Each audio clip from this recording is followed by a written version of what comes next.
Joining us now, Joe diGenova. Joe, there is so much to speak to you about. Good morning. Good morning. Let's start out talking about these new memos that we found out about late last week by then Deputy Assistant Secretary of State Kathleen Kavalek. They were dated, it was an interview she had with Christopher Steele on October 11th of 2016. She put all of this together in a memo that went out on the 13th, which was 8 days before they went for the FISA warrant. And what she included in this memo should have precluded getting any kind of FISA warrant. Tell us about it. Well, it's a very interesting set of facts and circumstances. This memo by Deputy Assistant Secretary Kavalek was extremely important to the base of this case. She and a number of Department of State officials met with Christopher Steele, and they concluded that he was a liar, that he was completely unreliable, that he was biased, that he wanted to influence the election, that he hated Trump. They put that in a memo, and they warned the FBI about this. The FBI never mentioned this memo in talking to the FISA court to get the first Carter Page warrant, and they hid the memo and never produced it when Congress asked for documents because they said it wasn't their document, it belonged to the Department of State. That was clearly a lie.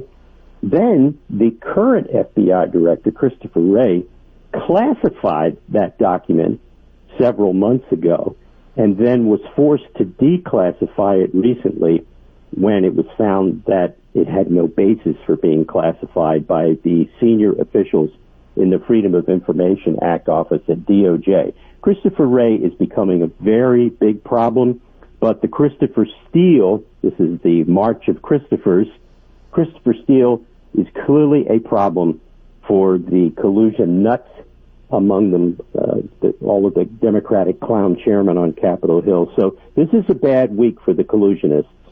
I wonder what you think. I want to just ask you a little bit more about Christopher Wray since you brought him up, because you've described him in the past as sort of being missing in action on a milk carton. But now it looks like a combination of this, classifying this memo for unclear reasons, and additionally last week objecting to Attorney General Barr's use of the word spying. I'm beginning to wonder, is he not actively working against the president here? Oh, I don't think there's any doubt that he is. You have to remember who Christopher Wray is. He is a close personal friend of Bob Mueller and James Comey. He is an acolyte of Comey. He worshipped Comey. Comey was his idol.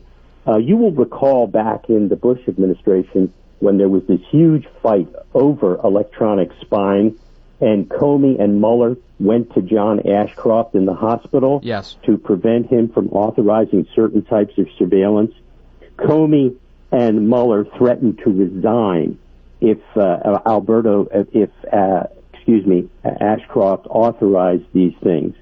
What's interesting about that is that shortly after that confrontation in the hospital, Christopher Wray, who was the Assistant Attorney General for the Criminal Division, saw them at Justice and went up to them in the hallway and said, I understand you guys are considering pulling the ripcord and resigning. Let me know if you do. I'll jump with you. This guy is a hack. He was recommended by Chris Christie to be FBI director because Wray had represented Christie in the Bridgegate scandal in New Jersey.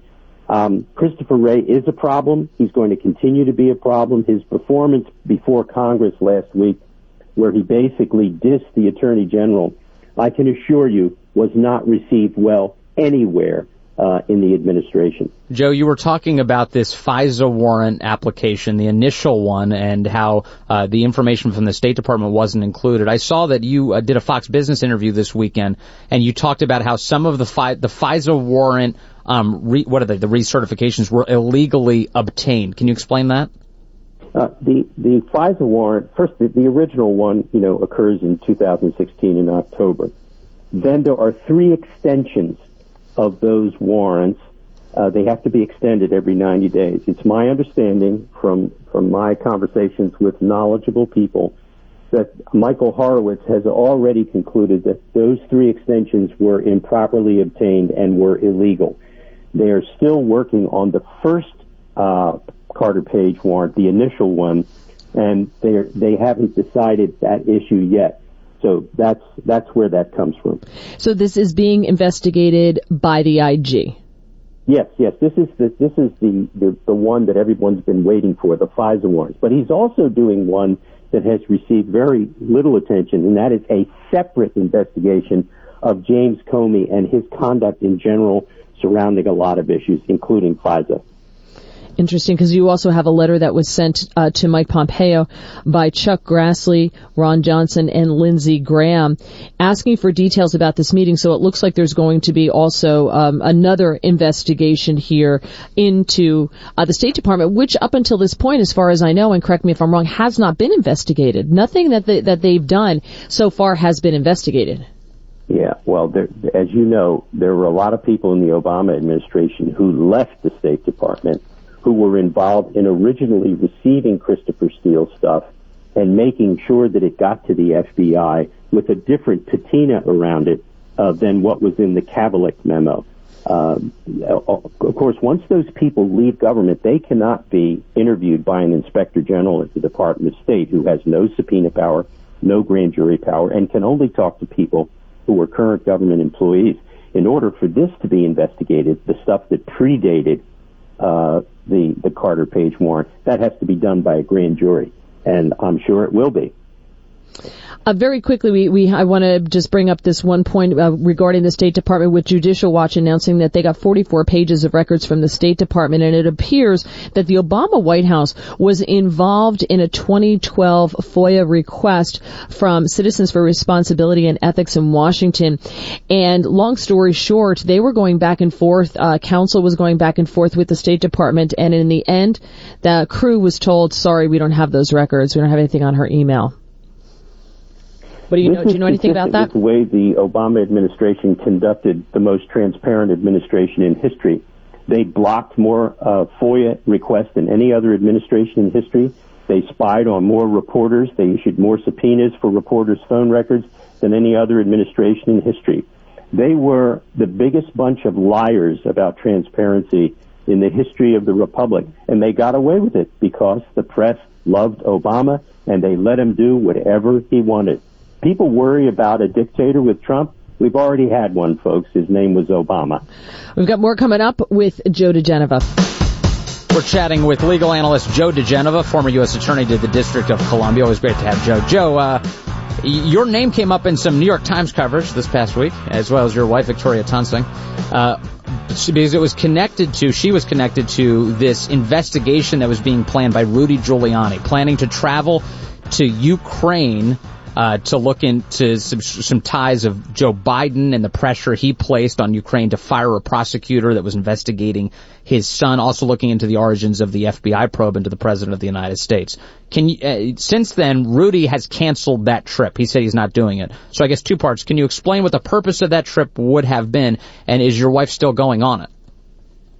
Number one, the purpose of the trip was to continue the representation of the President of the United States that Rudy has been doing for some time into the origins of the plot against him. And there has been reporting by John Solomon and others that the basic stuff about Paul Manafort, some of which was completely false, was created in Ukraine by people sympathetic to Hillary Clinton. There were a series of U.S. ambassadors that Hillary Clinton had put in Eastern Europe as part of basically a plan she had to make sure that she could have people in place when she became president that she could rely upon. These people were virulently anti-Trump, including the ambassador at the time, who has since been removed and recalled to Washington. And they worked actively with anti-Trump forces in Ukraine. That's what was being investigated. Perfectly legitimate thing to do. And then some of the Soros anti-Trump forces made it difficult to do that quietly, and so Rudy canceled his trip. Victoria Tunsing, my wife, is not there. She's here this morning listening to this. And she may or may not be going there, depending upon what the facts on the ground demand. Interesting. Hi, Victoria. Here, what do you think of this theory, though, that Rudy Giuliani was never going to go to the Ukraine? This was all about a way to rile the left up about the president interfering, having foreigners interfere in our elections, and they took the bait, and this gave Rudy Giuliani a good week of going on all the talk shows saying, I'm doing this because of what Joe Biden did by meddling in the Ukraine and what his son did, and this gives them a way to bring all of that to the fore, which normally wouldn't even be reported on. Well, I can tell you this about the Biden thing. That is for real. There is evidence on the ground in Ukraine that Joe Biden threatened the then president of Ukraine, that if he didn't fire the prosecutor general who was then investigating the company that his son Hunter was on the board of, and if he didn't stop investigating Hunter, they wouldn't get the $1 billion loan guarantee, which Ukraine needed desperately at that time to function as a country. There's just no doubt that happened. Indeed, Biden bragged about it, and there's videotape of him bragging about getting the prosecutor fired. Now, he says, as a cover story, that the prosecutor was corrupt. In fact, subsequent investigation by Rudy and John Solomon and others has proven that was false. The prosecutor was not corrupt. They had developed evidence of money laundering involving Hunter Biden and his company. And isn't it fascinating that everywhere Joe Biden goes to visit on Air Force Two, there's little Hunter tagging along. First it happens in China with a multi-billion-dollar banking deal, and then it happens in Ukraine with a multi-billion-dollar deal involving an energy company. You know what? The Bidens are dirty, and that's what this is about. And there are a lot of people in the State Department who are still Obama people who don't like people rummaging around in this subject because they covered Biden's tush and they know it. Joe, let me ask you about another famous son. Don Jr. is being subpoenaed by Richard Burr in the Senate Intel Committee. I would remind listeners that Richard Burr is the Republican senator who runs that Senate Intel Committee. What do you make of that subpoena and what Don Jr. should do with it? Well, Richard Burr is not the chairman.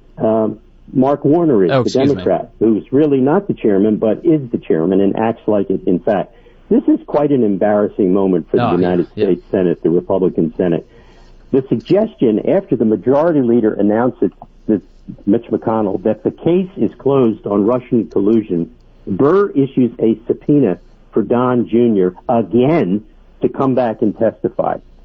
This is actually beyond belief. I have no explanation. Burr is, of course, a real gutless wonder. And if anybody needed any further proof of it than this is pretty disgraceful stuff. He's not running for re-election in 2022. So he doesn't care about that. But I must say, only a Republican could do this. This is what they're made of. They're like jelly and Jell-O. It's just awful. I mean, Burr's a pathetic example of a senator. But if Don Jr. ignores the subpoena, it then forces Republicans to vote on whether to hold him in contempt. So it's actually brilliant. I mean, he doesn't lose here. Oh, yes. You mean Burr doesn't lose? No, I mean Don Jr. doesn't lose.